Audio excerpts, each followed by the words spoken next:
সাথে আমার একটু সাক্ষাৎ করে দাও। আল্লাহ পাক রব্বুল আলামিন দোয়া কবুল করে নিলেন। আল্লাহ পাক বলতেছেন, হ্যাঁ মূসা, অমুক জায়গায় যায়া ওই বাজারের ভিতরে দেখবে একজন কসাই সুন্দর করে গোশত কাটতেছে, ওই ব্যক্তি জান্নাতের ভিতরে তোমার বন্ধু হবে।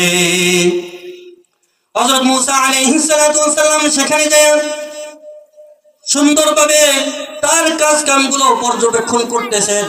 যখন সন্ধ্যা ঘনায় আসলো তখন ওই কসাই অল্প কিছু গোশত থলির ভিতরে ভরে নিয়ে বাড়ির দিকে রওনা হচ্ছে। তখন মূসা আলাইহিস সালাতু ওয়াস সালাম বলতেছেন, ও হে মুসলমান, তুমি কি তোমার বাড়িতে আমাকে মেহমান হিসেবে নিতে পারবে, রাখতে পারবে? লোক বলল হ্যাঁ পারবো। তখন মূসা আলাইহিস সালাতু ওয়াস সালাম তার সাথে মেহমান হয়ে গেলেন। মূসা আলাইহিস সালাতু ওয়াস সালাম সুন্দর করে তার কাজগুলো পর্যবেক্ষণ করতেছেন। সে কি করে, কেন আল্লাহ পাক রব্বুল আলামিন এই ব্যক্তিকে আমার সাথে জান্নাতে রাখবেন, আমার বন্ধু কেন হবেন? হযরত মূসা আলাইহিস সালাতু ওয়াস সালাম সুন্দর করে দেখতেছেন। ওই কসাই যখন বাসায় চলে গেল, যাওয়ার পর বস্তুগুলো জুলি থেকে বের করে, ব্যাগ থেকে বার করে সুন্দর করে রান্না করে সেই গোস্তর শোরবা তার বৃদ্ধা মাকে খাওয়াইতেছেন। তার বৃদ্ধা মাতা এমন বৃদ্ধা যে বয়সের কারণে, বার্ধক্যের কারণে একদম জীর্ণ শীর্ণ হয়ে গেছে। তার মাকে একটা ব্যাগের ভিতরে রাইখা বেড়ার সাথে ঝুলায় রাখে। যখন রান্না শেষ হলো তখন মূসা আলাইহিস সালাতু ওয়াস সালাম দেখলেন ওই কসাই ওই ব্যাগ থেকে একজন জীর্ণ শীর্ণ লোককে বের করে ওই গোস্তর শোরবা খাওয়াইতেছেন। গোস্ত যখন শোরবা খাওয়ানো শেষ, তখন আবার তার কাপড়গুলো সুন্দর করে পরিষ্কার করে নতুন কাপড় পরিয়ে দিয়ে তার মাকে ব্যাগের ভিতরে ভরে প্যারাক দিয়ে বেড়ার সাথে আটকায় রাখতেছে। তখন তার মা বলতেছেন, কি যেন আওয়াজে বলতেছেন, ঠোঁট নাড়ায় বলতেছেন। মূসা আলাইহিস সালাতু ওয়াস সালাম বলতেছেন, ভাই, এই বুদ্ধা মহিলা সে কি যেন বলল, তুমি কি কিছু বুঝছো? আমি তো কোনো কিছু বুঝতে পারছি না, তুমি কি আমাকে একটু খুলে বলবে? তখন ওই ব্যক্তি মূসা আলাইহিস সালাতু ওয়াস সালামকে সুন্দর করে সব ঘটনা খুলে বললেন। যে ইনি হলেন আমার মা। তার বয়স এত বেশি হওয়ার কারণে চলাফেরার পথে কোনো ক্ষমতা নাই, সে একদম জীর্ণ শীর্ণ হয়ে গেছে।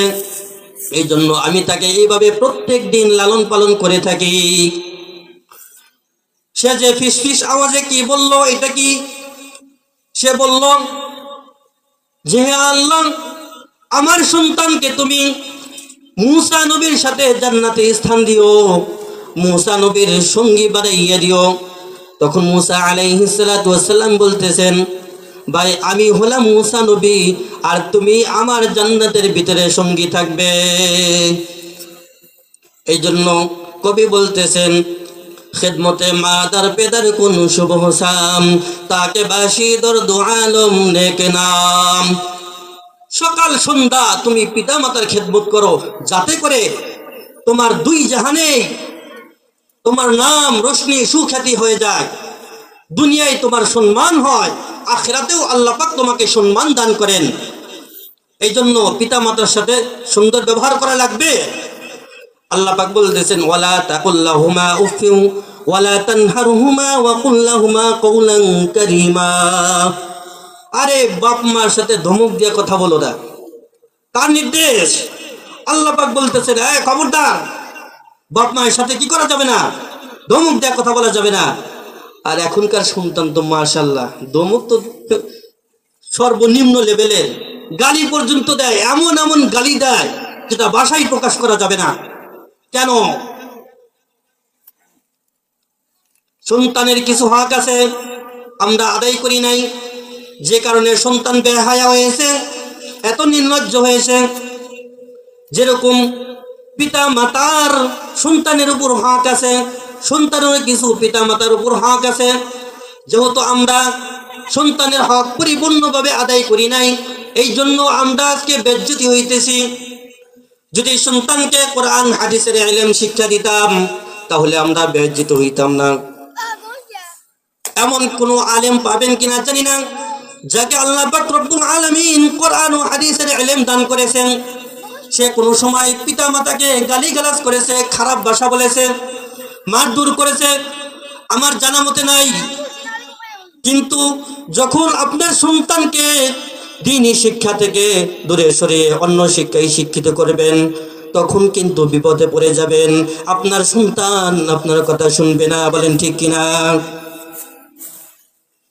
আপনার সন্তান আপনার কথা শুনুক, এরকম যদি চান, আপনার সন্তান আপনার কথা মতোই চলবে, তাহলে নিজেকে আগে নিকার হতে হবে, নিজেকে নিকার হতে হবে, নিজেকে আমলদার হতে হবে, নিজে সুশিক্ষায় শিক্ষিত হতে হবে, সন্তানকেও সুশিক্ষায় শিক্ষিত বানাইতে হবে। তাহলে সন্তানের থেকে ভালো ব্যবহার পাওয়া যাবে, অন্যথায় পাওয়া যাবে না। আর এই সুশিক্ষা মাত্র একমাত্র কোরআন ও হাদিসের ইলম শিক্ষা করা, অন্য কোনো শিক্ষা দিলে সুশিক্ষিত হবে না। তারা শিক্ষিত হবে কিন্তু সুশিক্ষিত হবে না। আমরা দুনিয়ায় ছেলে সন্তানের, ছেলে মেয়ের পরীক্ষার রেজাল্ট ভালো হোক সবাই চাই, চাই না? আমরা সন্তানকে আদর করে ফজরের নামাজের আজান হয় ডাক দেই না, সন্তান কষ্ট পাবে, ঘুমাক। ও বন্ধু, ভালো করে বুঝে রাখবেন, আপনি আপনার সন্তানের আরামের জন্য কি করতেছেন? একটু ফজরের নামাজ না পড়াইয়া ঘুম পাড়াইতেছেন, কিন্তু ওই দিকে আল্লাহ পাক রব্বুল আলামিনের জাহান্নামের ভিতরে ঠেলে দিচ্ছেন, ঠিক কিনা? আপনি আপনার সন্তানের মঙ্গল কামনা করতেছেন, মঙ্গল কামনা করতে যেয়ে আপনি আপনার সন্তানকে জাহান্নামী বানাইতেছেন। এ কথা আপনাকে ভালো করে বুঝতে হবে, খেয়াল করতে হবে। আমার সন্তানকে আমি কোন পথে চালাইতেছি? এই সন্তানকে যখন আপনি নামাজের কথা বলতেছেন না, ছোটবেলায় হাদিসের ভিতরে আসছে, যখন সন্তানের বয়স 7 বছর হবে তখন থেকে নামাজের নির্দেশ দেন। যখন 12 বছর হয়ে যাবে লাঠি দিয়ে পিটায় হলেও নামাজ পড়ান, এটা আপনার দায়িত্ব। আপনি 7 বছর পার হয়ে যাচ্ছে, আপনি কিছুই করতেছেন না, 12 বছর পার হয়ে যাচ্ছে, কিছুই করতেছেন না, আপনি আপনার মতো চলতেছেন, সন্তান সন্তানের মতো চলতেছে। ওই সন্তান বড় হলে আপনার কথা শুনবে কি করে? আপনি তো ভালো বানান নাই। আপনি যদি ভালো বানাইতেন তাহলে না মনে করতাম যে না, সে ভালো ব্যবহার তার থেকে পাওয়ার যোগ্য ছিলেন, কিন্তু সে করতেছে না। কিন্তু আপনি তো আপনার সন্তানকে বিপদের দিকে ফেলে দিচ্ছেন। হাদিসের ভিতরে আছে, আউয়ালু মা ইউহাসাবু বিহিল আবদু ইয়াউমাল কিয়ামাতিস সালাহ ফাইন সালাহাত সালাহা সাইরু আমালিহি ওয়া ইন ফাসাদাত ফাসাদা সাইরু আমালিহি। কিয়ামতের দিন সর্বপ্রথম বান্দার নামাজের হিসাব নেওয়া হবে। যদি নামাজের হিসাবগুলো সঠিকভাবে দিতে পারেন তাহলে বাকি হিসাবগুলো সুন্দরভাবে দিতে পারবেন। আর যদি নামাজের হিসাবের ভিতরে গড়বড় হয়ে যায়, বাকি আমলের হিসাবের ভিতরেও গড়বড় হয়ে যাবে। এই জন্য আপনার সন্তানকে দিনদার বানাবেন না চোর বানাবেন, না বাটপার বানাবেন, না কি বানাবেন, সেটা আপনার ব্যাপার। সময় সংক্ষিপ্ত, বেশি কথা বলা যাবে না, এই জন্য সময় শেষের দিকে একটা কথা বলি।